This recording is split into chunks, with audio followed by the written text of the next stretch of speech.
मेरे लिए ऊंचा है, उस पर मुझको वो मुझे ले चलेगा। अद्भुत है, हमेशा परमेश्वर ले चलता है जब हम मूर्छित होते हैं। मूर्छित का मतलब और एक शब्दों में जब हम सताए जाते हैं, जब हम निराशा में होते हैं, जब हमारी जीवन में उदासी और टूटते हैं, ऐसे समय में जब इंसान पुकारता है तो परमेश्वर हमारे लिए चट्टान की तरह है और ऊंचा गढ़ है और वो हमें लिए चलता है। ओके, तो वो जीवित परमेश्वर है, उसका वचन जीवित है, वो हमें जीवन देता, वो हमें मदद करता और हमें अगुवाई करता है।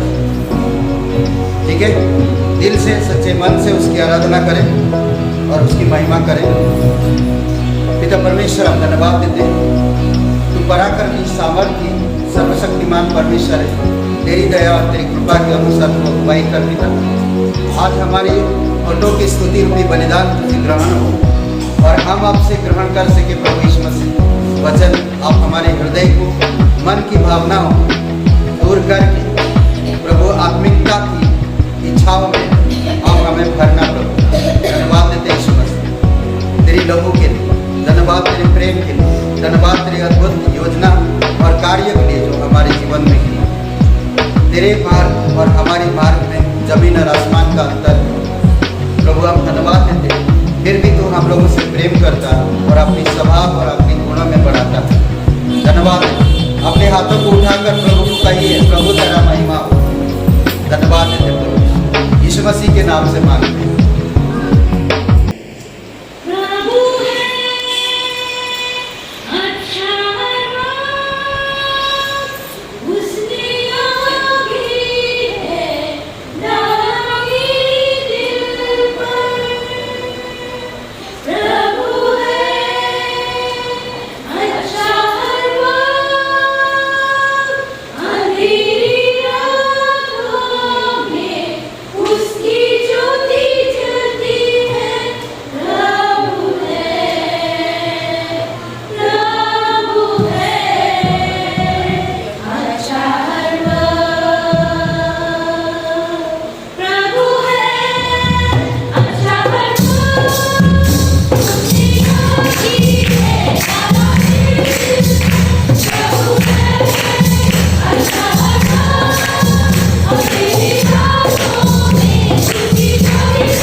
कृपालु भी, तेरी करुणा और तेरी दया। धन्यवाद है कि तू हमारे स्थान पर, हम जो मृत्यु के स्थान पर से हमें उतार कर तू मृत्यु के स्थान पर चढ़ गया और हम तू जो स्थान पर बैठा था उसी स्थान पर हमें बैठा है। ये तेरी दया और तेरी कृपा है बेटा, जो हमारे जीवन के लिए, हमारी मदद के लिए, हमारी आशीष के लिए है बेटा। धन्यवाद आपकी क्रूस के लिए, धन्यवाद आपकी अद्भुत निस्वार्थ प्रेम के लिए, धन्यवाद आपकी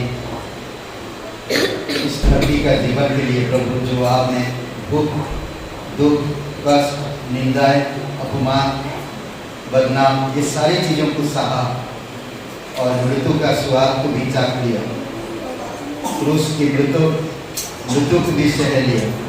प्रभु यीशु हम धन्यवाद देते प्रभु, तो सच्चा और जीवित परमेश्वर, दयालु और कृपालु परमेश्वर, धन्यवाद है।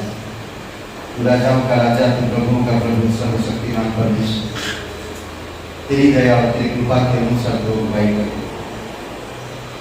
Thank you.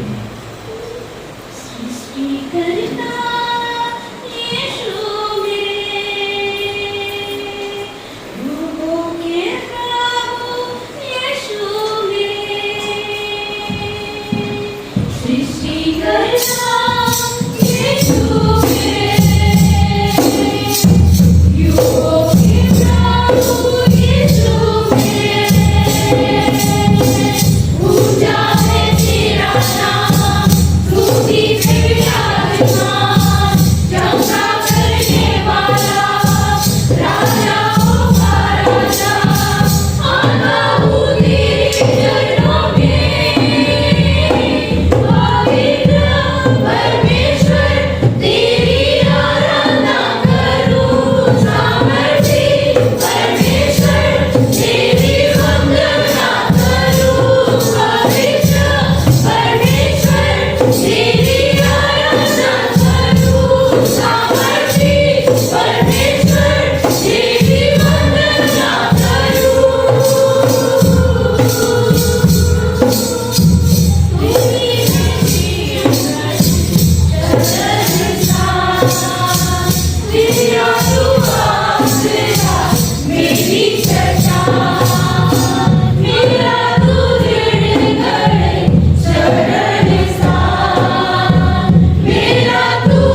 जीवित और पराक्रमी परमेश्वर धन्यवाद।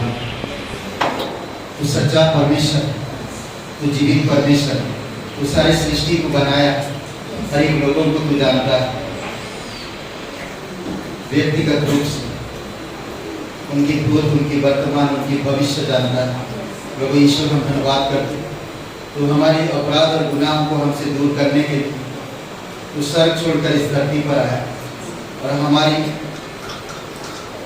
पापों का बोझ अपने ऊपर लेकर क्रूस पर बलिदान।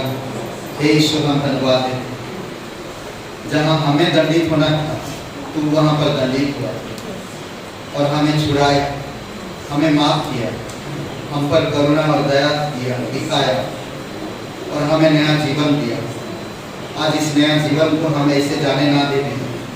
हम जानते हैं प्रभु ईश्वर,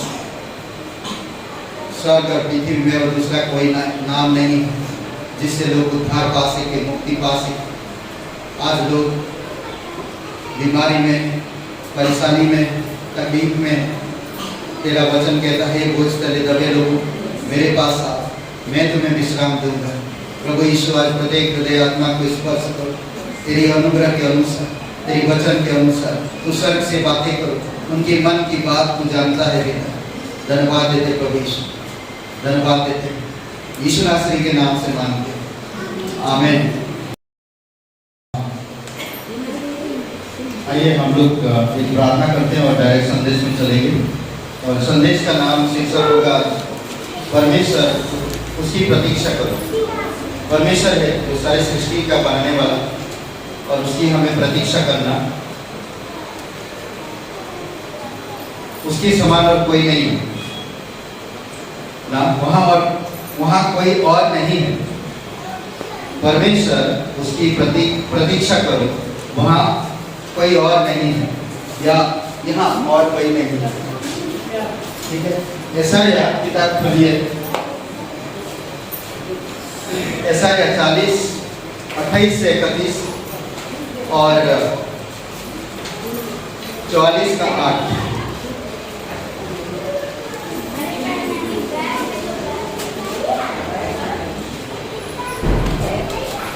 कोई एक जन पढ़ेगा? आप देखिए 40 का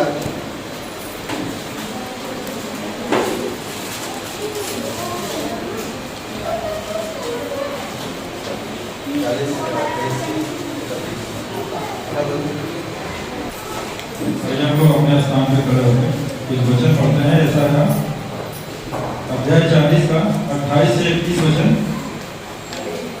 यशायाह अध्याय 40 28 से 31। क्या तुम नहीं जानते, क्या तुमने नहीं सुना, यहोवा जो सनातन परमेश्वर और पृथ्वी भर का सृजनहार है, वह थकता ना श्रमित होता है, उसकी बुद्धि अगम है। वह थके हुए को बल देता और शक्तिहीन को बहुत सामर्थ्य देता है।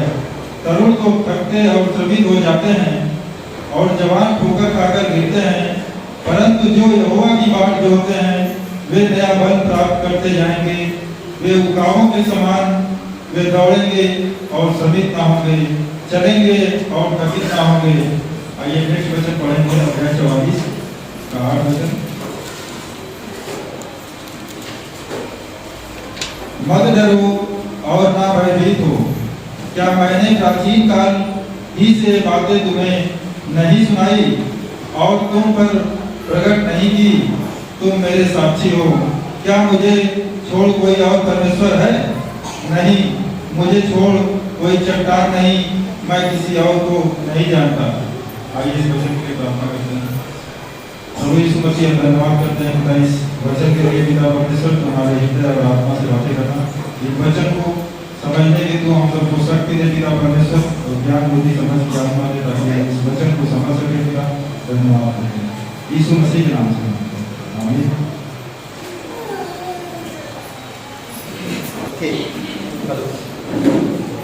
ओके, तो हम लोग आज जो बात करें सभी लोग बैठ जाइए और परमेश्वर उसकी प्रतीक्षा करो। आकाश और पृथ्वी बांधने वाला परमेश्वर सामर्थी है और हर एक इंसान को जानता है और हर एक लोगों से प्यार करता है। उसकी प्रेम को हमें समझने की जरूरत है और उसकी करुणा। ऐसा ही 44 और वचन 8 में कहता, यहोवा परमेश्वर इजराइल से बात करता है। इजराइल जानते हैं याकूब नाम अब्राहम का बेटा, इसहाक से याकूब से 12 गोत्र हुए और उन्हीं 12 गोत्र में से याकूब का नाम बदल दिया और एक राष्ट्र के नाम, एक व्यक्ति का नाम था जिसका नाम था याकूब। याकूब का मतलब है भगोड़ा, भागने वाला, परमेश्वर से दूर भागने वाला या कोई भी चीज में धोखा देने वाला। उसका नाम बदल दिया, याकूब से इजराइल कर दिया। इजराइल का मतलब एक राष्ट्र। तो उन्हीं के लोग जो परमेश्वर की लोग, तो वो विश्व में चले गए और वहां पर पूरी तरह से गुलामी में रहा और बहुत तकलीफ में रहा। वो बहुत तकलीफ में, और उनको परमेश्वर ने छुड़ाया और उनको एक नई जगह पे लेकर आया। और आज परमेश्वर अपना प्यार, अपनी सामर्थ, अपनी पराक्रमी की काम उनके द्वारा संसार में दिखाना चाहता है। उनसे बहुत प्यार करता है। वो किस तरह से उनको मदद किया, वो किस तरह से उनका सहायता किया। कहता इस प्रकार, ये वचन कहता, मत डरो, ना भयभीत हो। क्या मैंने प्राचीन काल से ये बातें तुझे नहीं सुनाई और तुझ पर प्रकट नहीं की? तुम मेरी साक्षी हो। क्या मुझे छोड़ कोई और परमेश्वर है? नहीं, मुझे छोड़ कोई चट्टान नहीं। मैं किसी और को नहीं जानता। क्या मुझे छोड़ कोई और परमेश्वर है जो इस सृष्टि को बना सकता, आपकी मन की बातें जान सकता? ऐसा कोई परमेश्वर है जो आपके पापों को माफ कर सके? ऐसा कोई परमेश्वर है जो हमेशा पवित्र बना रहे, हमेशा आपको लेकर चले, आपकी दुख, तकलीफ, कष्ट, बेचैनी में साथ दे? ऐसा कोई परमेश्वर है?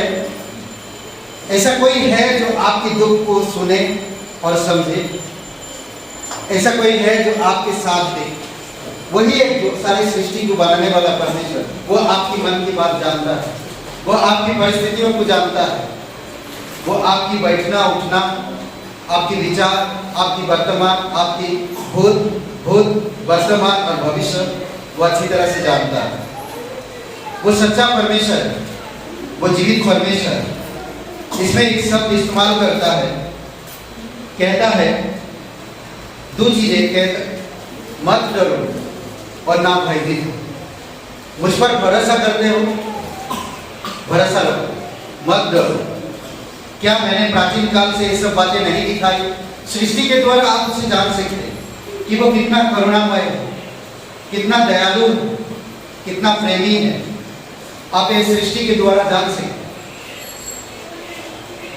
समझ रहे? आज अगर आप संसार में नजर डालते हैं, संसार में क्या है आज? धोखा, गलत संबंध,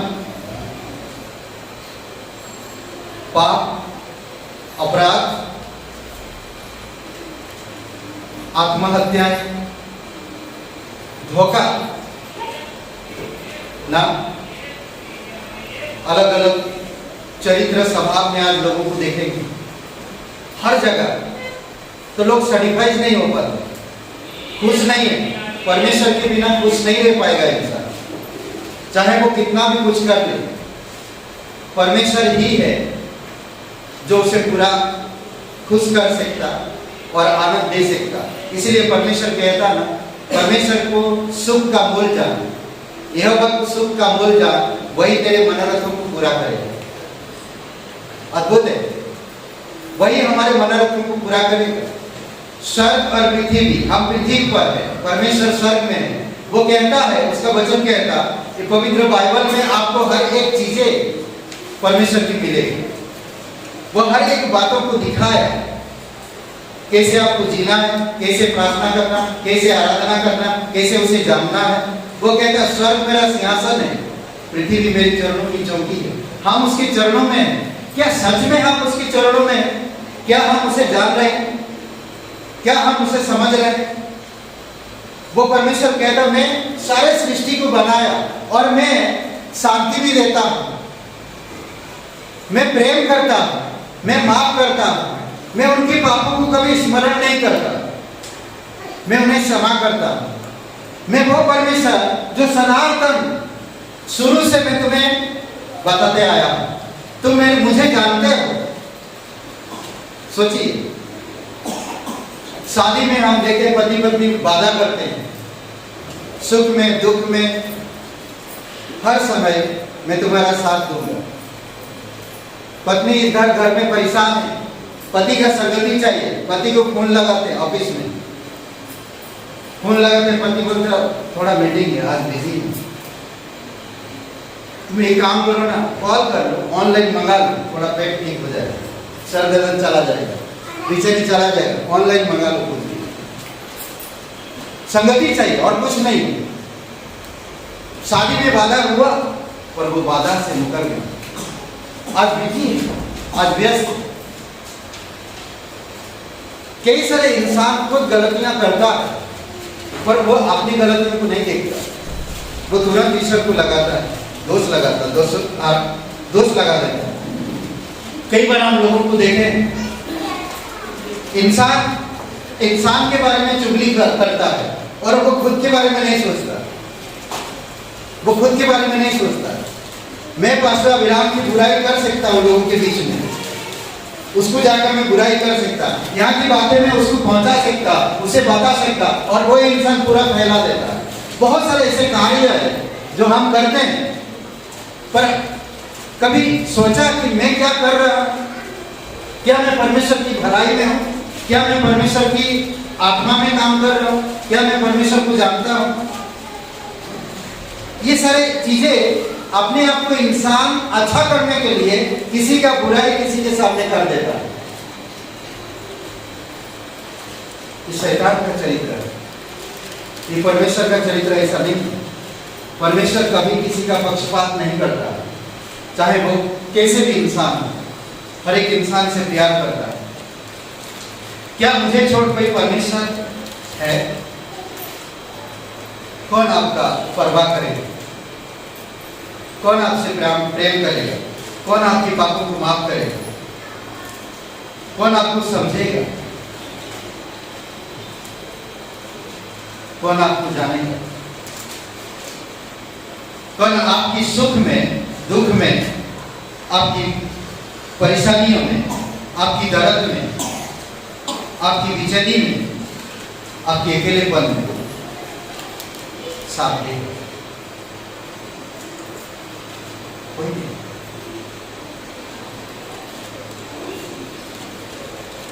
वचन कहता है 25 का 4 है, मुझे पता नहीं, याद नहीं वो वचन कहता 25 का 4 या 10 में। माता पिता भी अगर हमें छोड़ देते हैं और हम दुख से भरे, परिवारजन हमें छोड़ देते, अपनों ने हमें छोड़ देते, तो कहते कि यहोवा जिसने आपको बनाया वो संभाल गया, वो संभालता है। याद रखो, वेट करो, इंतजार करो, परमेश्वर करुणा करेगा, परमेश्वर दया करेगा।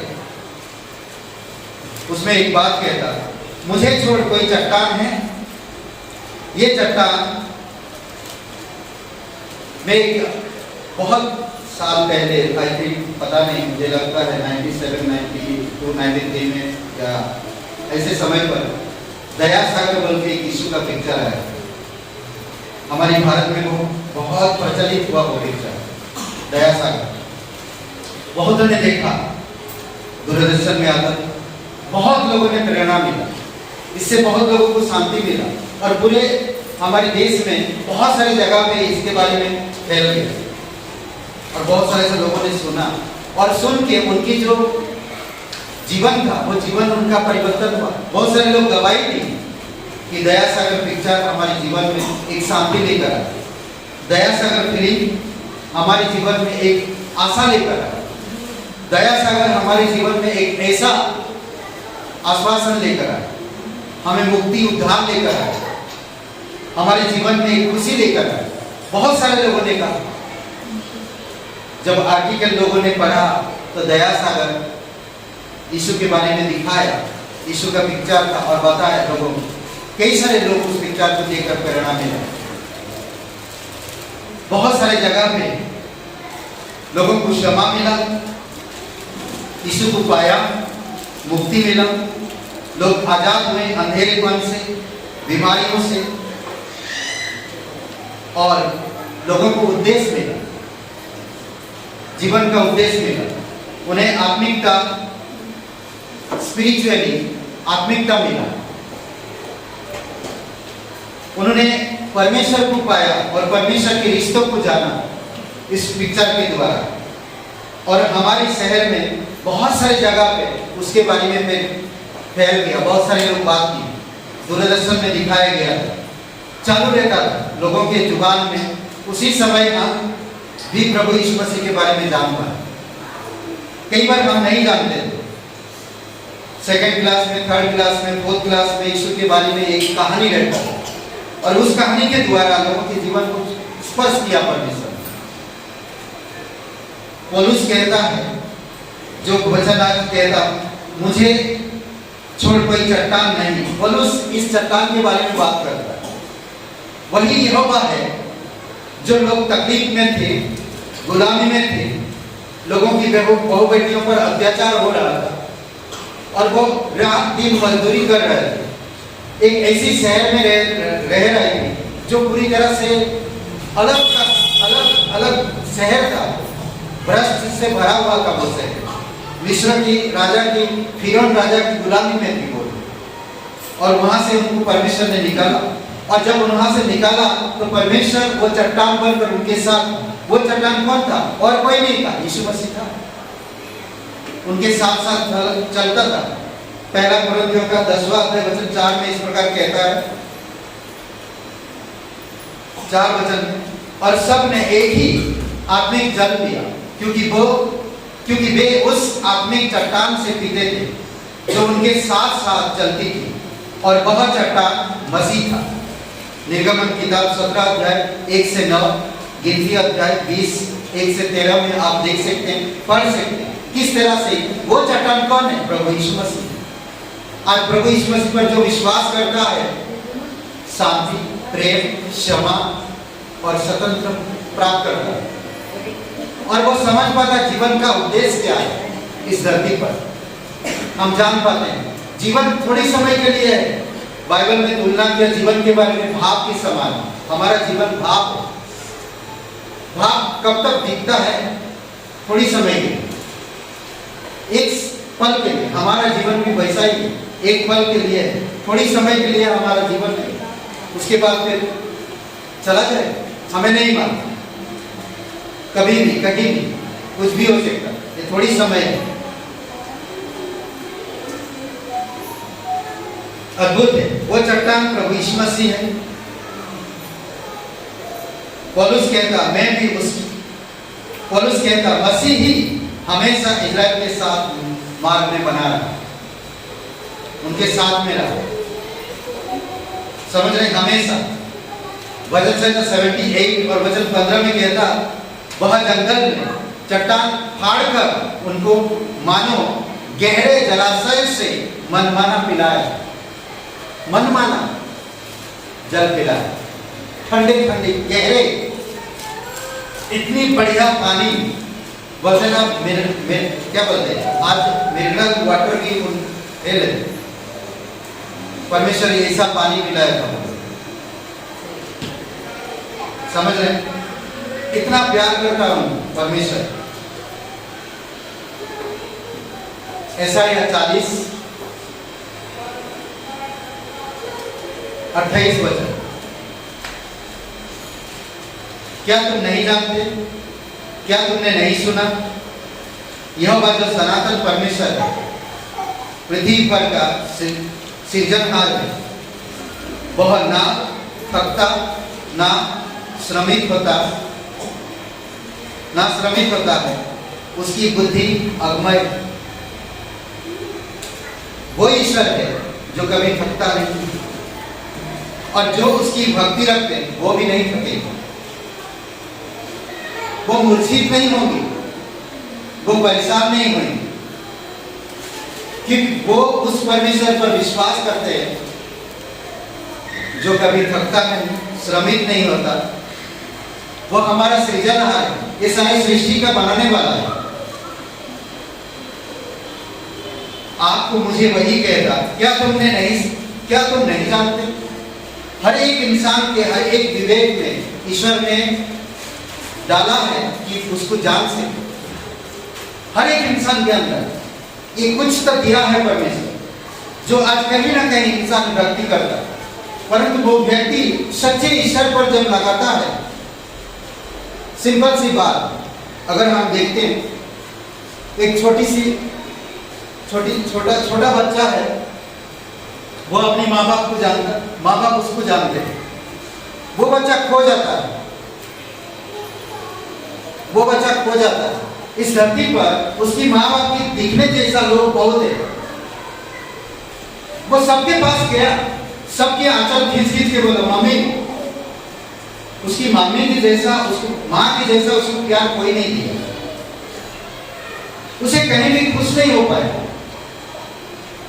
बहुत सारे उसके पिता के समान लोगों के पास गया, उनकी पैंट खींचा और उनसे गले लगने के लिए कोशिश किया, पर उसकी प्यार, पिता की जैसा प्यार उसे कोई नहीं करता है। वही परमात्मा, वही परमेश्वर जो सारे सृष्टि का बनाने वाला है, वो आपको मुझे बनाया, वो आपका दिल, आपका मन, आपके हृदय को जानता है। उसके जैसा प्रेम आपसे कोई और कर ही नहीं सकता, कोई भी नहीं, ना इस धरती पर और ना धरती के नीचे और ना कोई और, कोई नहीं। वो सच्चा परमेश्वर है, वो आपसे प्यार करता है, वो आपको जानता है, वो कभी थकता नहीं, वो कभी श्रमित नहीं होता। अगर आज उसको आप जानते हो, उसी की आराधना हम करते हैं, उसी की उपासना हम करते हैं, क्या तुम उसे नहीं सुना? क्या आपने कभी सुना है तो आज उसी के आधार पर जीवन जीने के लिए प्रयास करिए। देखिए, एक प्रोसेस रहता है आपकी घर में, आपकी जीवन में हर एक चीज का एक प्रोसेस रहता है ना। आपकी घर में एक चीज का हर दिन आपको करना ही करना है, किसी भी हाल में। उसी प्रकार आपके जीवन में जब हम परमेश्वर को जानते हैं, तो परमेश्वर के करीब रहना, परमेश्वर के बारे में जानना, उसकी शांति, उसकी प्रेम, उसकी आत्मिक चीजों के बारे में समझना, वो हमसे क्या चाहता है, वो हमारे लिए क्या उद्देश्य रखा है, वो हमसे कितना प्यार करता है, वो हमारे द्वारा क्या करना चाहता है, वो क्यों हमसे इतना प्यार करता है। कई सारी ऐसी चीजें आता जो आपको उत्तर मिलेगा पवित्र बाइबल से, और आपका जीवन आगे उज्जवल होते जाएगा। एक कहानी है, एक छोटी लड़की है, उसकी माँ बाप को मार दिया गया और उसे बंदी बनाकर ले लिया गया। उसकी माँ बाप को खून कर दिया गया, ना मर्डर कर दिया गया। अभी कोई देश अगर आपके देश पर आक्रमण करता है तो कब कहाँ कैसे मर जाते हैं हमें नहीं मालूम पड़ता। आज यूक्रेन और रशिया का जो लड़ाई चल रहा है, कितने लोग मारे जा रहे हैं, कैसे कहाँ पर बम गिरता और लोग मारे जाते हैं। तो लड़ाई के वक्त उसकी माँ बाप मर गए और उस लड़की को एक सेनापति उठा के लेकर गया अपने साथ। छोटी लड़की, दर्द भरा उसका दिल, कहानी, उसका जीवन। अब वो ऐसे घर में है जो दूसरे शहर में, अपनी लोग जान पहचान कोई नहीं, माँ बाप कोई नहीं, रिश्ते नाते कोई नहीं, और वो वहां पर अकेली है। ऐसे हालात में वो लड़की वहां पर, उस लड़की परमेश्वर उसके हृदय में प्रकाश डाला। उसकी जो मालिक था वो मालिक कोढ़ग्रस्त था, उसका मालिक कोढ़ग्रस्त था, और वो लड़की इजराइल से किया गया और वो लड़की उस समय कहता है कि उसकी मालकिन से कहती है कि हे मालकिन, हमारे देश में वहां पर एक नबी है जो परमेश्वर का बड़ा भक्त है, उसके पास शांति है, उसके पास चंगाई है, आपका पति को यानी कि हमारे मालिक को आप वहां पर भेजो तो वहां पर जाएगा तो वो कोर्ट से ठीक हो जाएगा। ये छोटी सी लड़की उस परमेश्वर के बारे में बता रहा जो परमेश्वर के बारे में हम सुन रहे हैं। छोटी सी लड़की, हमारा मालिक ठीक हो जाएगी। आप लोगों को बोलो उस नबी के पास जाओ, उस नबी का नाम एलिया है, उसके पास जाए, समझ रहे, एलिसा, उसके पास जाए और एलिसा या एलिया कंफ्यूज होते हैं हमेशा। दूसरा राजा 15 अध्याय 1 से 14। एलिसा, क्लास करने का यही फायदा है। ओके, एलिसा, तो वो छोटी सी लड़की अपने मालिक पर दया की, हृदय में परमेश्वर ने डाला कि हमारे देश में एक एलिसा बोल के एक व्यक्ति है जो परमेश्वर का बड़ा भक्त है, आप उसके पास जाइए और वो आपको चंगाई देगा। छोटी सी लड़की, उस लड़की का कहानी दर्द भरी है, फिर भी परमेश्वर उसको इस्तेमाल करता है। कई सारे लोग हैं आज जो दुख तकलीफ में है, परेशानी में है, दर्द में है, घर में लड़ाई झगड़ा, भाई भाई में, भाई बहनों में, माँ बाप में, सास बहू में, हर घर में परेशान है। छोटी सी जगह के लिए, छोटी सी पैसों के लिए, थोड़ी सी जमीन के लिए, थोड़ी सी नौकरी के लिए, एक नौकरी के लिए माँ बाप काबिलियत बनाए, पर बच्चे भाई बहन लड़ रहे हैं। बहन कहता मेरा ही जगह, भाई कहता मेरा ही जगह, तीसरा भाई कहता मेरा ही जगह, आपस में लड़ रहे हैं। एकता नहीं, प्रेम नहीं, तनाव है घर में, सुबह से शाम तक लड़ाई है। उसी लड़ाई में माँ बाप, बूढ़े माँ बाप, दादा दादी परेशान, कहीं उपाय नहीं, कोई सहारा नहीं, किसके पास जाएं? ओझा के पास जाना है, पैसा चाहिए, थोड़ी समय के लिए राहत मिलता, फिर वही हाल। और किसी के पास जाए, कौन सलाह देगा, कौन सहारा देगा, कौन हमारी ये समस्याओं का समाधान करेगा, कौन है? कई सारे ऐसी चीजें, कई सारे ऐसे सवाल जो हमारे जीवन में, हमारे हृदय में, दिमाग में आते रहता है। आज पति पत्नी के बीच में लड़ाई, मैंने देखा है, शादी हुआ, बहुत माँ बाप ने खर्चा करके शादी की, 2 साल हो गया शादी, कोई संतान नहीं है। अब पति शराब पीने लगा और पत्नी पर आरोप डालने लगा कि तेरे वजह से संतान नहीं हो रहा। मैं दूसरा शादी करूंगा, तुम चले जाओ। रोज लड़ाई, ना प्रेम दिख रहा, ना शादी का वादा। जब इंसान कोई गलत कर रहा, जब इंसान खुद नहीं सोच रहा, तो लड़ाई झगड़ा। वो पत्नी को नहीं समझ पाए, पत्नी पति को नहीं समझ पाए। कारण क्या हुआ हमें नहीं मालूम। बाइबल में एक कहानी है, एक लड़का अंधा पैदा होता, जन्म से अंधा पैदा होता, जन्म से, और उसकी माँ बाप उसको देखकर हैरान हो गए। अब जो भी हो, इसे बड़ा करना है। दुख तो है, हमें अंधा बच्चा पैदा हुआ, आसपास के लोग क्या बोलेंगे, कैसे मुंह दिखाएंगे? पति पत्नी में लड़ा है, ये सब तेरे कारण, वो बोलता तुम्हारे कारण, कोई बोलता तुम्हारी माँ बाप के कारण, कोई बोलता तुम्हारी वंशज के कारण हुआ। हर प्रकार के लोग अपना दिमाग लगा रहा है, और बेचारे वो माँ बाप करेंगे क्या? इस प्रकार की घटनाएं आज हमारे शहर में, समाज में दिख रहा है। रोज लड़ाई झगड़ा, पड़ोसी कान लगाते रहे, सुनते रहते रोज। यीशु मसीह वहां पर कहता है, यीशु मसीह के चेले जब पूछे कि प्रभु ये अंधा बच्चा कैसे क्यों पैदा हुआ, चेले लोगों ने पूछा क्या इसके माँ बाप ने पाप किया, या इसकी पुरखाओं ने, या उसके खुद इसने पाप किया जो इसे पैदा हुआ।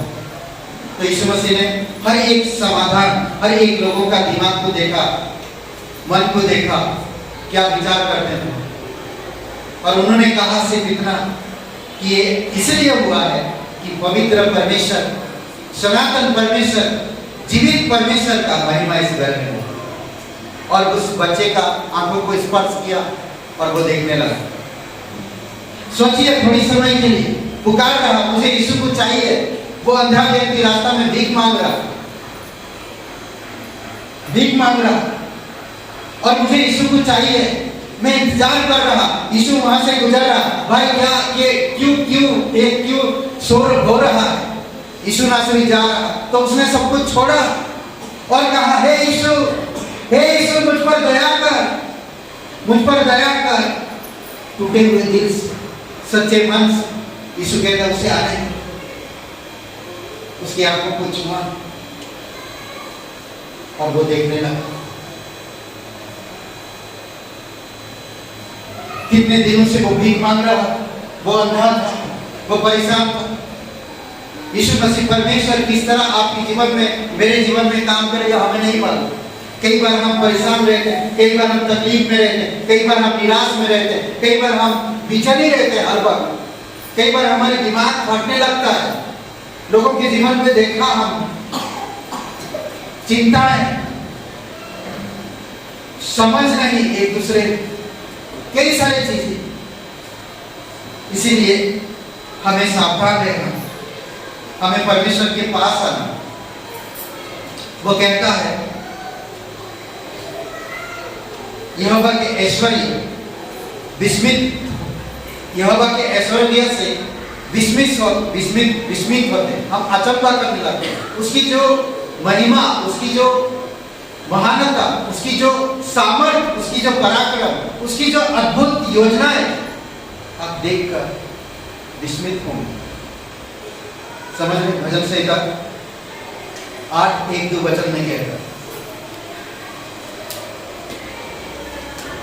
जो शक्तिशाली को उखाड़ फेंकते हैं। बहुत से ऐसे शक्तियां हैं जो आपको दबा के रखता है। जब परमेश्वर आता है वो उखाड़ के फेंकता है, आपके अंदर से, आपके घर से, आपके जीवन से। एंजाइटी, चिंताएं कोई नहीं मिटा सका, वो आता ही है। पर यीशु कहता है, चिंता मत करो। यीशु कहता, तुम्हारी चिंता मुझे दे दो, डरो मत, भयभीत मत हो। समझ रहे? तूने अपने बैरियों के कारण बच्चों और दूध पीने के द्वारा सामर्थ की नींव डाली। उस बच्चे के द्वारा एक कोढ़ व्यक्ति ठीक हो जाता है। वो लड़की के, छोटी लड़की से परमेश्वर उसके द्वारा महान काम करता है। नामान पड़ी ठीक हो जाता, सोचिए, कोढ़ से ठीक हो जाता। यीशु चल के जा रहा, सिर्फ पुकार रहा, यीशु की मुझे जरूरत है, आज आपको जरूरत है। कई बार हम अंधकार में हैं, कई बार हम परेशान में हैं। छोटे छोटे लोगों के द्वारा, छोटे छोटे बच्चों के द्वारा, साधारण लोगों के द्वारा परमेश्वर बड़ा चमत्कार करता है, बड़ा बड़ा काम करता है। यीशु मसीह हमारे लिए क्रूस पर जीवन दिया, आपके पापों को माफ करता है, उसको कभी स्मरण नहीं करता। यशायाह 40 वचन 29, वह थके हुओं को बल देता है और शक्तिहीनों को बहुत सामर्थ देता है। वह उन्हें, परमेश्वर थके हुओं को बल देता है, वह उन्हें सामर्थ देता जो उनकी बाट जोड़ते हैं, जो उनका इंतजार करते हैं, जो उनकी रास्ता देखते हैं। हर दिन उठते सुबह परमेश्वर की महिमा देते हैं, 1-2 वचन पढ़ते हैं, आराधना करते हैं। समझ रहे? वो बल देता है, वो उसका इंतजार करते हैं। वेट ना, इंतजार करें। परमेश्वर है, आपको क्या करना? प्रतीक्षा करना। मैं प्रतीक्षा कर रहा हूं परमेश्वर को महिमा देने की। मैं प्रतीक्षा कर रहा परमेश्वर को पाने के लिए, मैं प्रतीक्षा कर रहा परमेश्वर की शांति के लिए, मैं प्रतीक्षा कर रहा परमेश्वर की महिमा पाने के लिए, उसकी तरोताजा को पाने के लिए, उसकी चमत्कार को पाने के लिए, उसकी चंगाई को पाने के लिए मैं प्रतीक्षा कर रहा हूं। मैं प्रतीक्षा कर रहा हूं। परमेश्वर का प्रतीक्षा करो, शांति देगा, आपको अंधकार से छुड़ाएगा, आपको ज्योति में लेकर आएगा, आपको बल देगा। उसकी प्रतीक्षा करो। समझ रहे हैं?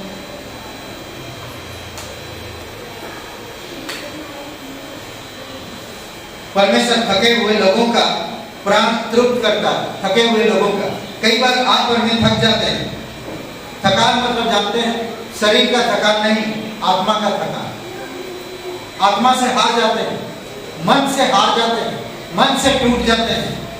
शरीर का थकान आप एक गिलास क्या बोलते हैं ग्लूकोज पीकर या ऑरेंज का जूस पीकर आप शरीर की थकान को दूर कर सकते हैं, पर आत्मा की थकान को कौन दूर करेगा? मन की थकान को कौन दूर करेगा? आपकी जीवन को थकान को कौन दूर करेगा? वो रोज थकते हैं आप, रोज, तो वो कौन दूर करेगा? उसकी बाट जो होने वाली, क्या कहता है उसकी बाट, वह उन्हें साबित देता जो उसकी बाट जो होते या उस पर आशा रखते हैं। उदास लोगों को प्राण को भर दिया जाता और द्रुप करते। यिर्मयाह का 31-25 में, और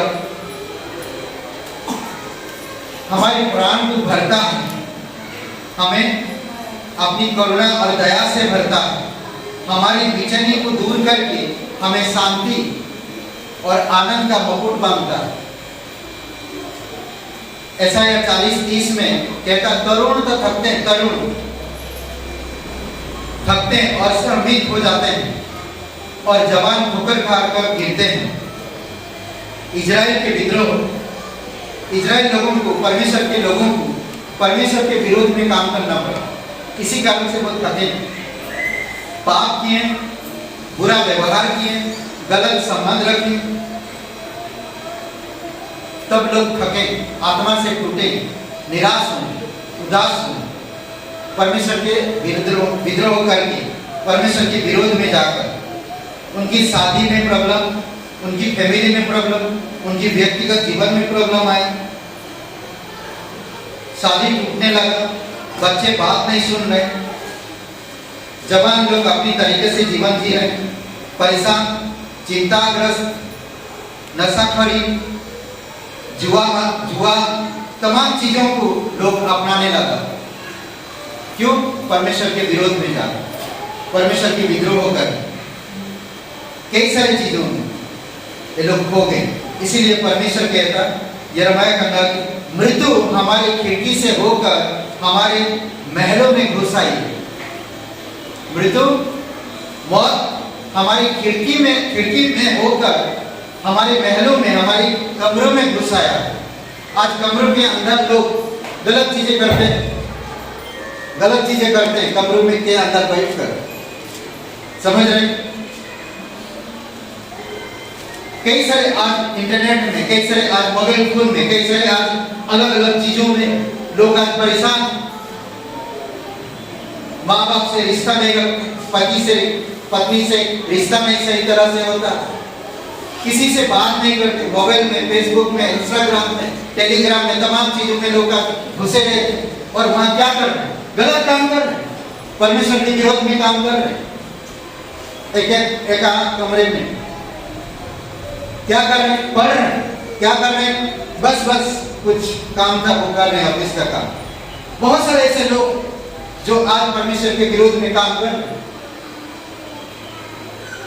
तो कहते हैं कि मृत्यु खिड़की से होकर कमरे के अंदर आ चुका है। और आगे कहता उसमें वचन कि हमारी सड़कों में बच्चों को और चौकों में जवानों को मिटा दिया। आप देखेंगे नौजवान पागल होते जा रहे, बीमारीग्रस्त हो रहे, परेशान लोग, ये सब क्या है? मृत्यु की तरफ ले जा रहे। कई सारे लोग आज बच्चे, आप देखें छोटे छोटे बच्चे चिंताओं में, परेशानी में अपने आप को फांसी लगा देते, अपने आप को अकेला महसूस करते और वो मर जाते, आत्महत्या करने लगते, सुसाइड करने लगते। माँ बाप उस पर थोड़ा डांट देते तो सुसाइड करने लगते। क्यों ऐसा हो रहा? आज बहुत तेजी से गाड़ी चलाते, अपनी मर्जी से तुरंत मर जाते। सड़कों पर, रोडों पर, कई सारे जगह पर देखेंगे आप मृत्यु का कैसे आ रहे लोग। सिंपल सी बात, परमेश्वर के विरोध में लोग काम कर रहे हैं, परमेश्वर को समझ नहीं पा रहे। वही परमेश्वर आपको शांति देगा, वही आपको बल देगा, वही आपको आपके मन को स्थिर करेगा, वही आपको एक नया सृष्टि में लेकर जाएगा, नया वही आपको नया सृष्टि में ले जाएगा, नया बल देगा, नया ताकत देगा। आप थकेंगे नहीं, आत्मा में संतुष्टि प्राप्त करेंगे, आत्मा में बने रहेंगे। लास्ट में 31 वचन में कहता है, परंतु जो यहोवा की बाट जोते हैं वे प्रतीक्षा करो। जो यहोवा की प्रतीक्षा करते हैं, क्या कहता देखिए, परंतु जो यहोवा की बाट जो होते हैं वे नया बल प्राप्त करते जाएंगे। वे उकाबों के नाई उड़ेंगे, वे दौड़ेंगे, श्रमिक ना होंगे, चलेंगे, थकित ना होंगे। ये परमेश्वर की प्रतिज्ञा है। आज छोटे छोटे जवान बच्चे देखेंगे, सीढ़ी चढ़ने नहीं होता है। जवान बच्चे 13 साल 15 साल की बच्चे सीढ़ी चढ़ लो, अरे मम्मी छोड़ो, हटाओ, गाड़ी में चलो, ऑटो में थोड़ा भी नहीं चलो, अरे मम्मी चलो ना। देखें चलने पर थोड़ा दौड़ेंगे, ताकत नहीं उनके पास। पुराने पहले के लोग कैसे ताकतवर थी, सच्चाई था। इस प्रकार की पाप आज जिस प्रकार समाज में फैली हुई है, उस प्रकार पहले नहीं था। उस पर समय भी पाप था, पर इस तरह का नहीं था। आज रिश्तों में बहुत देवर भाभी के साथ अलग अलग रिश्ता, घरों में अलग अलग रिश्ता, तमाम चीजें। इन रिश्तों में क्या आता है? पाप है। और जहां पाप है, परमेश्वर की उपस्थिति नहीं हो सकती। हम देखें बहुत सारे लोगों के जीवन में, इसीलिए हमें सावधान रहने की जरूरत है। एक पति को छोड़ के दूसरा पति करना, पत्नी को छोड़ के दूसरा पत्नी करना, ये सब गलत संबंध है। ये परमेश्वर के खिलाफ, ये सृष्टि के खिलाफ है। एक से इंसान संतुष्ट नहीं होता है। अभी एक जब कर रहा है इंसान, उसमें संतुष्ट नहीं है, 3 जब करना, तो कहां परमेश्वर को समय देगा, कहां पत्नी को समय देगा, कहां बच्चे को समय देगा? वो तो कमाने के चक्कर में, ये भी गलत है। आज एक किसान देखेंगे, एक ही साथ 3 फसलें डाले, एक फसल से संतुष्ट बनो। सरसों भी डाले, मकाई भी डाले, गेहूं भी डाले, मटर भी डाले, एक से संतुष्ट नहीं, सब मिला दिया, खाओ उसी। मजा आएगा? नहीं आएगा। तो बात तमाम चीजें हैं, आप खुद देख सकते हैं, आप खुद जान रहे हैं ये सारी चीजें कितना गलत है। एक चीज में इंसान संतुष्ट नहीं होते हैं। प्रतीक्षा करो, परमेश्वर के बल से अपना बल प्राप्त करते करो। परमेश्वर के बल से, हम तो बलहीन हैं, हम परमेश्वर को जान ही नहीं सकते। परमेश्वर हमें जाना, परमेश्वर हमारे पास आया, परमेश्वर हमें जानकारी दिया। हम पाप के कारण परमेश्वर से दूर थे, अपराधों के कारण उसकी चंगाई, उसकी शांति हम तक नहीं पहुंच रहा है। हमारी नजर में उसकी हाथ छोटा है, जैसा हमारा, उसकी हाथ छोटा नहीं है परमेश्वर। इसीलिए परमेश्वर कहता डरो मत, भयभीत मत हो। तुम परमेश्वर को जानते हैं, उसकी प्रतीक्षा करो, उसका बल का प्रतीक्षा करो, उसकी खुशी आनंद का प्रतीक्षा करो।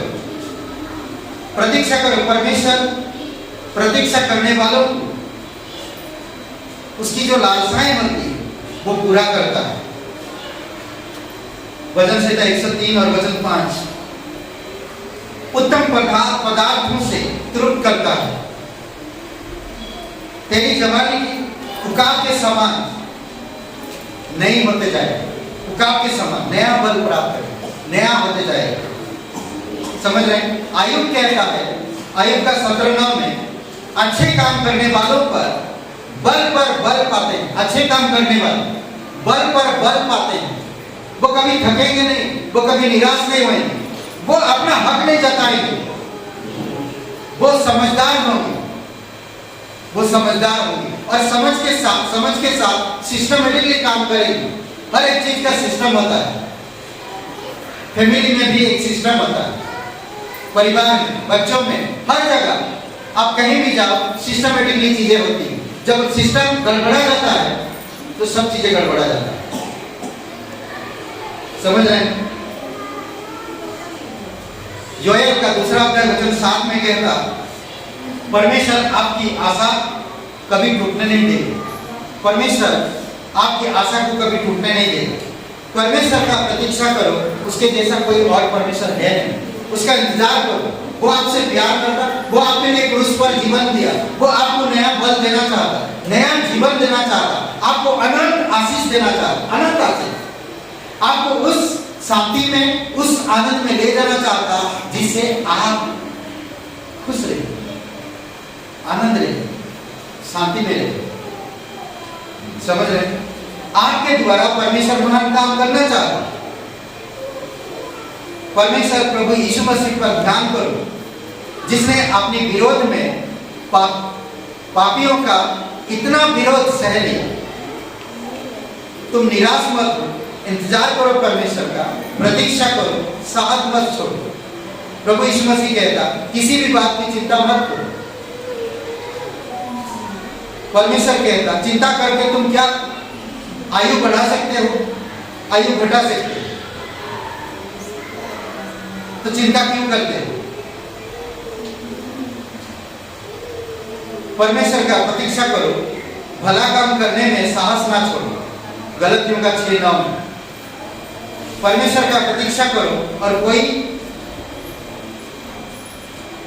कोई नहीं है प्रतीक्षा के सिवा। वही शांति देता है, वही चंगाई देता है, वही आपको खुशी आनंद से भरता है, आत्मिक आशीष से प्रदान करता है।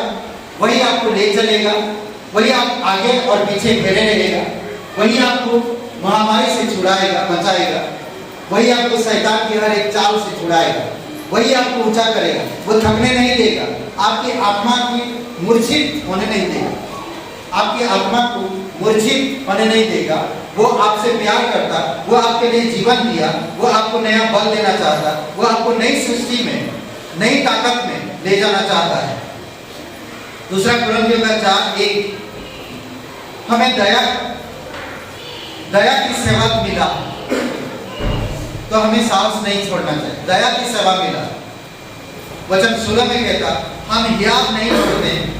अगर हमारी शरीर कमजोर और नष्ट होता जाता तो भी अंदर से जो इंसान है, अंदर का इंसान प्रतिदिन नया होते जाता।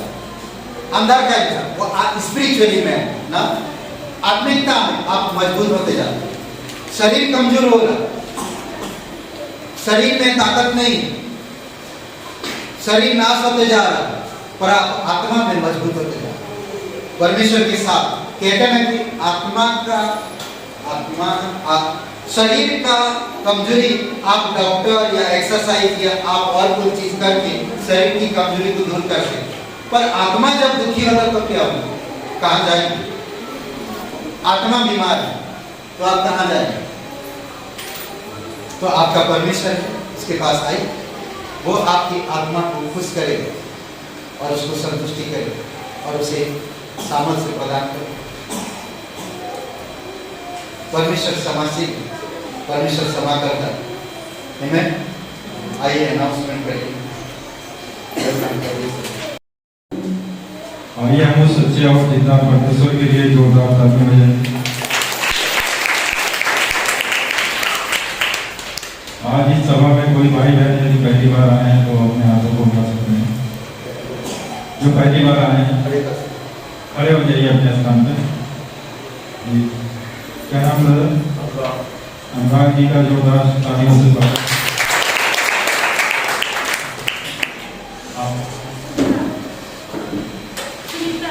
सुनीता जी आपका बहुत बहुत स्वागत है ग्रेटर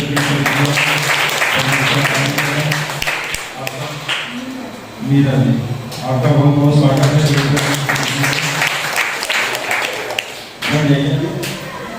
परमेश्वर आप लोग से वो प्यार करता है। आप लोग इस भवन में आए हैं, ये आप अपनी इच्छा के अनुसार नहीं आए हैं, ये परमेश्वर की इच्छा है कि आप यहाँ उपस्थित हैं। परमेश्वर आप लोग को आशीष करें। आइए आप वचन को पढ़ेंगे। यशायाह अध्याय 44 का वचन।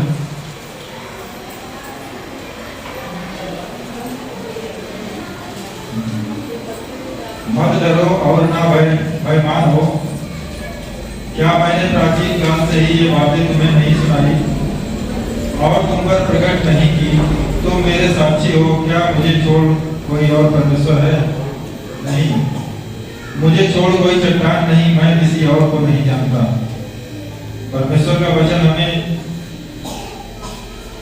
क्लियर करता है कि परमेश्वर है या नहीं है। तो उस परमेश्वर को जानने के लिए हमें परमेश्वर के भवन में आना बहुत जरूरी है। आइए हम साप्ताहिक कार्यक्रम के बारे में जानेंगे।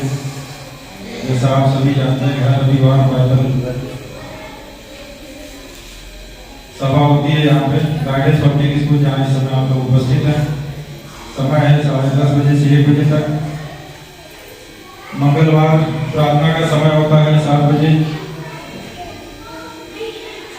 आशा जी के घर पे कभी कभी जगह से होती रहती है, कभी पास्टर जी के घर पे या कभी जो स्वेच्छा से अपने घर पे प्रार्थना कराना चाहते हैं वहाँ सूचित कर दिया जाता है ग्रुप के माध्यम से। हर बुधवार सभा लगती है पास्टर जी के घर पे 7 बजे। शनिवार को नरसिंहपुर और काता गांव में वहाँ सभा लगती है, वहाँ के लिए प्रार्थना करिए, परमेश्वर आशीष करे। साप्ताहिक परिवार है सुरेंद्र और मालती जी, परमेश्वर उन्हें आशीष करें, उन्हें ज्ञान बुद्धि और आत्मिकता में बढ़ाएं। साप्ताहिक मिशनरी है पास्टर यीशु खान, उनके परिवार के लिए प्रार्थना करिए, उनकी कलीसिया के लिए कि परमेश्वर उन्हें स्वस्थ रखें और उन्हें इसी से बढ़ाएं।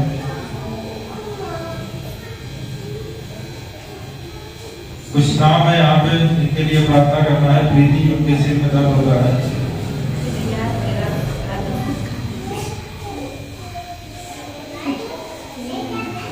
अमित कुमार,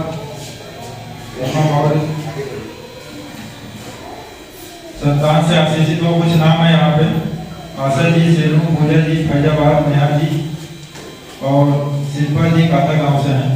इन नामों के लिए प्रार्थना करिए, परमेश्वर इन्हें जल्दी संतान से ब्लेस करें और जल्दी इस बहुत नई गवाहियों के साथ उपस्थित हों। मैं एक छोटी सी गवाही बताना चाहूँगा। इस संगत नाम में क्या अंतर है?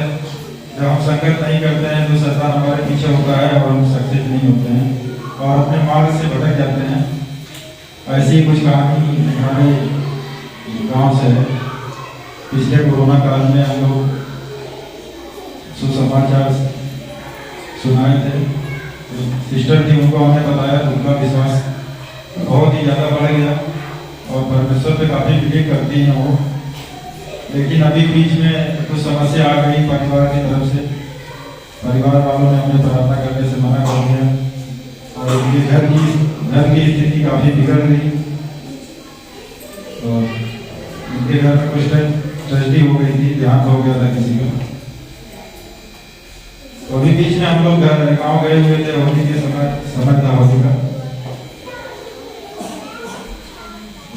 जिस दिन गए उसी दिन सुबह करीब हम लोग 4 बजे घर पे पहुंचे। सुबह देख रहे हैं कि जो है घर में काफ़ी लोग सब रोना चालू है कि अब हम नहीं बचेंगे। तो काफ़ी बच्चे भी रो रहे थे, सारे लोग जो है रो रहे थे। हम भी वहाँ पहुँचे, हमने पूछा क्या बात है, तो बताया कि ऐसी बात है। और तो सिस्टर भी काफ़ी रो रही थी। वो इसलिए रो रही थी, वो अपने पिता के लिए नहीं रो रही थी, वो परमेश्वर के लिए रो रही थी कि वो परमेश्वर से संगत नहीं कर पा रहे, उसको प्रार्थना करने नहीं दिया जा रहा। लेकिन आज अगर हम होते हैं, परिवार में कोई समस्या होती है, हम लोग परिवार के लिए ज़्यादा ध्यान देते हैं और परिवार के लिए होते हैं। लेकिन उस बहन का विश्वास इतना जबरदस्त था कि वो परमेश्वर के लिए रो रही थी तो हमने उसको बताया, हमने कहा आप प्रार्थना नहीं कर रही हैं क्या? तो उसने अपनी सारी घटना बताई जो है। तो हम यहाँ से सुसमाचार का एक पर्चा ले गए थे और उनके पिताजी को हमने दिया। वो विश्वास नहीं करते थे, काफ़ी मुसीबत में थे, 2 महीने से उनको नींद नहीं आ रही थी और उस समय उनकी धड़कनें काफ़ी बढ़ी हुई थी। उनके दिल में यही था कि वो बचेंगे नहीं, बस उनके मुँह से बस यही सब निकल रहा था। हमने पास्टर जी से प्रे कराया शाम को। पास्टर जी जैसे ही प्रे किए जो है 1 घंटे बाद उनको नींद आ गई और बहुत अच्छी नींद आई और सुबह हो गई जो है, उनको पता भी नहीं चला। फिर दूसरे दिन वो खुद कहने लगे, बेटी तुम अब प्रार्थना करो और कैसे किया जाता है हमको भी बताओ। तो ये हमारा जो सुसमाचार होगा है, परमेश्वर कब बातें करेगा हमसे ये हम नहीं जानते, लेकिन हमारा जो दायित्व है सुसमाचार प्रचार करना, इसको हमें नहीं छोड़ना चाहिए। और संगत भी, क्योंकि वो बहन वहाँ पे अकेली है, गाँव के सारे लोग विरोध में रहते हैं जो है कि जो अपने धर्म परिवर्तन कर दिया। तो गाँव में समझाया कि परमेश्वर धर्म परिवर्तन करने के लिए नहीं आया, वो हमारे जीवन को बदलने के लिए आया है। और उन्होंने विश्वास किया और अपनी बेटी से कहा कि हमारे लिए प्रार्थना करो और हमें बताओ। जो पर्चा हमने उसको दिया था उस पर्चे को बार बार पढ़ रहे थे। तो हमने बार बार उनसे पूछा कि आपको कैसा फील कर रहे हैं? बोले अब ठीक है, कोई दिक्कत नहीं है। तो परमेश्वर की महिमा है, इसलिए हमें सुसमाचार प्रचार को करना चाहिए कि हमें हमारे सुसमाचार के द्वारा किसका जीवन का बदल सकता है, परमेश्वर कुछ कहा नहीं जा सकता। परमेश्वर की महिमा को आज के लिए धन्यवाद।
प्रतीक्षा करूंगा, उसके जैसा कोई नहीं है।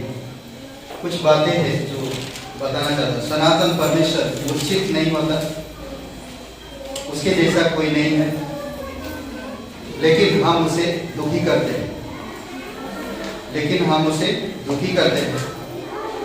पागल जीवन के चक्र में हमें थका देता है और हम असफल हो जाते हैं। परमेश्वर यहोवा रहता है, उसकी प्रतीक्षा हमें करना है। उसकी वचन रहता है, उसका प्रेम रहता है, उसका शांति रहता है, उसकी आपके प्रति जो किया वो हमेशा रहेगा। इसीलिए परमेश्वर का हमें प्रतीक्षा करना है। शांत रहो और उसे काम करने दो। पंखों के साथ ऊपर चढ़ो और नवीनीकरण होते जाओ। समझ रहे? वो नया करता, नया बल देता। उकाब के समान उड़ते रहो, उकाब पक्षी उड़ते रहो उसके साथ। वो बूढ़ा होने के बाद भी वो उड़ता है। बूढ़ा होने के बाद उसने क्या करता है, उसकी लखुन खुद तोड़ता है, उसकी पंख को खुद निकालता है। चट्टान में मुंह चोंच बूढ़ा हो जाता, खाने में उसको तकलीफ होता, वो चट्टान में ठुक ठुक के खुद तोड़ता है, फिर नया चोंच आता है, नया पंख आता है, नया लखुन आता है।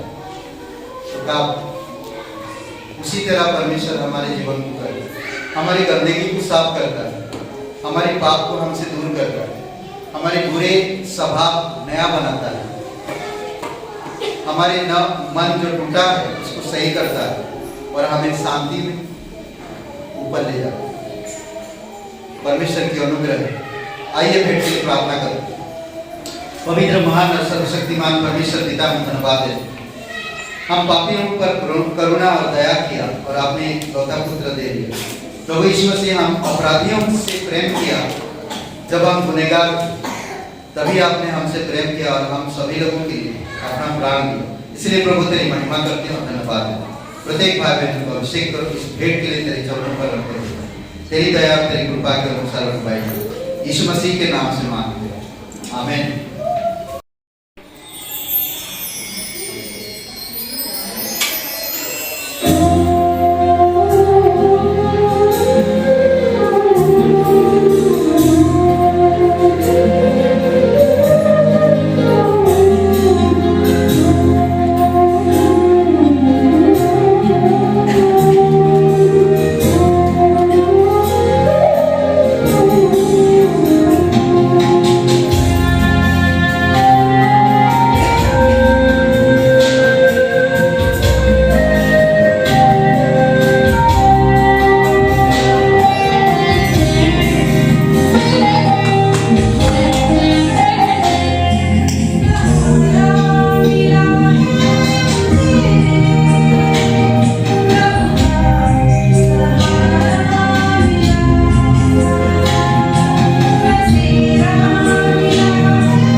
ऐसा है और 9 वचन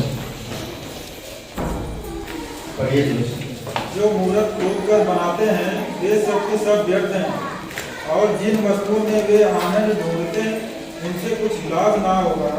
उनके साक्षी ना तो आप कुछ देखते और ना कुछ जानते हैं, इसलिए उनको लज्जित होना पड़ेगा। ओके, बहुत से ऐसे लोग हैं संसार में, इजराइल लोग भी यही कर रहे थे, जो परमेश्वर की चाहे थे लोग, परमेश्वर की छुड़ाए गए लोग, और वो लोग परमेश्वर को छोड़ दिए और एक दिन लज्जा होना पड़ा।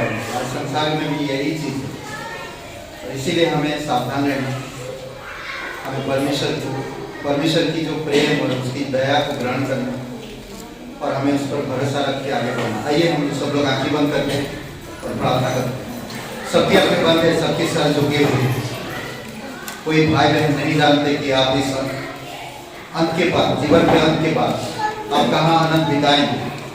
बहुत सारे लोगों को नहीं पता, बहुत सारे लोगों को मालूम है कि अच्छा करेंगे तो हम स्वर्ग जाएंगे, बुरा करेंगे तो हम नरक जाएंगे। बहुत सारे लोगों को ज्ञान है स्वर्ग नरक के बारे में। बहुत सारे लोग कहते हैं कि हाँ, अरे यहीं पर ही सब कुछ होगा, पर नहीं।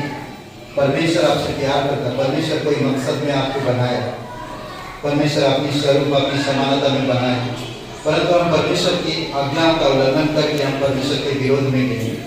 इसी कारण से आज हम पापी कहलाते हैं, परंतु जब हम अपने पापों को मान लेते हैं तो परमेश्वर हमें माफ करने के लिए तैयार है। इसलिए परमेश्वर ने अपने बेटे को इस धरती पर भेजा, प्रभु यीशु मसीह इस धरती पर आकर हम सभी लोगों की पापों को प्रायश्चित पाने के लिए या प्रायश्चित करने के लिए अपने आप को बलिदान किया और कब्र में गया, तीसरे दिन मरे उसे जी। तो जीवित परमेश्वर उसकी लोग हमें सब पापों से सिद्ध करता है और हमें नया जीवन देता है। पाप के कारण हम स्वर्ग नहीं जा सकते। यीशु मसीह हमारे पापों के लिए मरे। अगर आज हम यीशु पर विश्वास करते हैं तो हमारी पाप माफ होता है और हम स्वर्ग में एंट्री हो जाता है, अनंत जीवन हम प्राप्त करते हैं। अगर आप विश्वास करना चाहते हैं, पापों से अपराधों से अनंत जीवन पाना चाहते हैं, तो परमेश्वर आपके साथ है। आपकी इस धरती पर जब तक रहेंगे परमेश्वर शांति, प्रेम, आनंद और दया आपके जीवन में देगा। अगर आप विश्वास करना चाहते हैं, मेरे साथ ये प्रार्थना करिए। सबकी आंखें बंद है, सबकी सर झुकी हुई है। आप विश्वास करना चाहते, परमेश्वर की खुशी, आनंद, शांति पाना चाहते, स्वर्ग में जीवन की पुस्तक में आपका नाम होगा जब आप इस धरती को छोड़ेंगे और परमेश्वर आपको अनंत जीवन में ले जाएगा। अगर आप विश्वास करना चाहते हैं, शांति पाना चाहते, नया जीवन पाना, अभी इसी समय आप यीशु पर विश्वास डाल सकते हैं।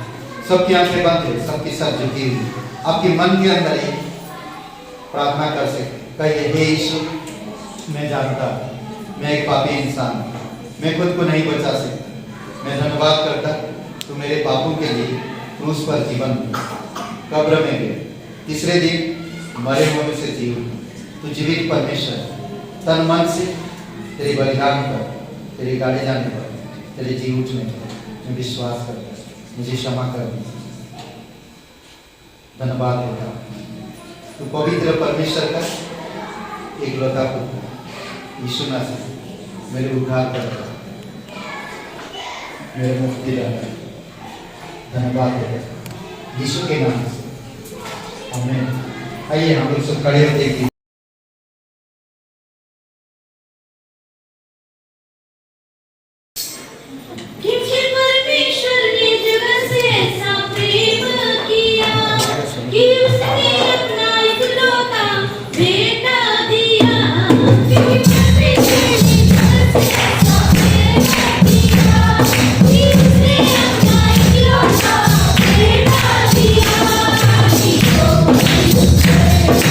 Oh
आइए हम सभी लोगों के लिए प्रार्थना करते हैं। और एक बातें मैं कहना चाहता, बुधवार को सभा नहीं, ठीक है, मंगलवार को प्रे है, प्रार्थना है, और